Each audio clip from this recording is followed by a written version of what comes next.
தினம்தோறும் விளக்கேற்ற நல்ல எண்ணெய் இதயம் நல்லெண்ணெய்.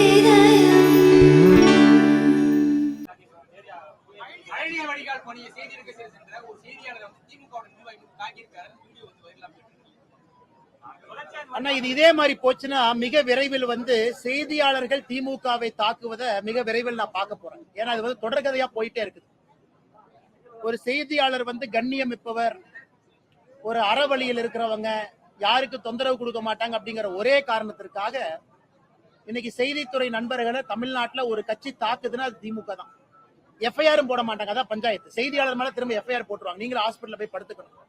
அதனால் மக்கள் இதெல்லாம் பார்த்து கொண்டிருக்கின்றார்கள். திரும்ப செய்தியாளர்கள் தாக்கக்கூடிய காலத்திற்கு தமிழகம் தள்ளப்படக்கூடாது என்பதுதான் என் வேண்டுதல். ஏன்னா கத்தி எடுக்கிற செய்தியாளர், பேனா புத்தி எடுக்கிற செய்தியாளரே கத்தி எடுத்தா என்ன ஆகும்னு யோசிச்சு பாருங்க. அதனால திரும்ப நீங்களும் 10 பேர் சேர்ந்து ஒரு திமுக காரன் அடிக்கிறதுக்கு ஒரு நிமிஷம் கூட ஆகாது. அந்த நேரத்திற்கு முதலமைச்சர் அனுமதிக்க கூடாது. அந்த கட்சி உறுப்பினர் மீது கடுமையான நடவடிக்கை எடுத்து இந்த 4ஆம் தூணோடு அரசு நிக்குதுன்னு காட்டணும். சும்மா மேடையில போய் மைக் எடுத்து பத்திரிகை நண்பர்களே, சான்றோர்களே, ஆன்றோர்களேன்னு சொல்லாதீங்க. அதை செயல்ல காட்டுங்க, நடத்தியல காட்டுங்க. அது முதலமைச்சர் செய்வார் என்று நம்புவோம்.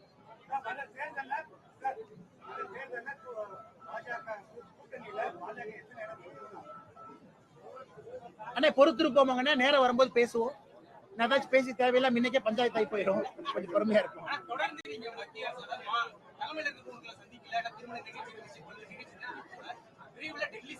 அண்ணா ஒரு நிமிஷம், நேத்து நான் தேசிய தலைவர் நட்டாஜி அவங்களோட தொலைபேசியில பேசினேன். போன வாரம் அமித்ஷாஜி அவர்களோட தொலைபேசியில பேசினேன். சந்தோஷ்ஜி அவர்கள் நேத்து இங்க சென்னையில இருந்தாங்க, பேசினேன். அண்ணா நேர்ல போய்தான் சந்திக்கணும்னு அவசியம் இல்லைங்கன்னா, எங்களுடைய கருத்துக்கள் அவங்களுடைய கருத்துக்கள் தொலைபேசியில தொடர்ந்து பேசிட்டு தான் இருக்கோம். டெல்லி போகும் பொழுது போவோம். டெங்கு காய்ச்சல்னால அண்ணன் சிபிஆர் அவருடைய பதவியேற்பு விழாவுக்கு போக முடியல, வாழ்த்து கடிதம் அனுப்பியிருந்தோம். கட்சியில இருந்து நம்முடைய தலைவர்கள் எல்லாம் போனாங்க. டெல்லி போகும் பொழுது எல்லாத்தையும் பார்ப்போம்.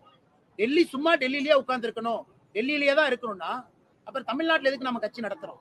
தமிழ்நாட்டு மக்களுக்காக நடத்தப்படக்கூடிய கட்சி தேவை இருக்கும் பொழுது, அழைப்பு கொடுக்கும் பொழுது டெல்லி போய் பார்த்துட்டு வர்றோம். அதுக்கு காங்கிரஸ் கட்சி மாதிரி டெல்லியிலேயே டோரா போடக்கூடிய தலைவன் நான் கிடையாது. தமிழ்நாட்டு மக்களுக்காக உழைக்கின்றோம். டெல்லியில் இருக்கக்கூடிய தலைவர்கள் கைடு பண்றாங்க, வழி நடத்துறாங்க. எங்கெல்லாம் வார்க்கு கிடைக்கும் போது பார்ப்போம். அதுக்கு வார வாரம் நான் டெல்லி போகணும்னு நினைச்சா எப்படிங்கண்ணா?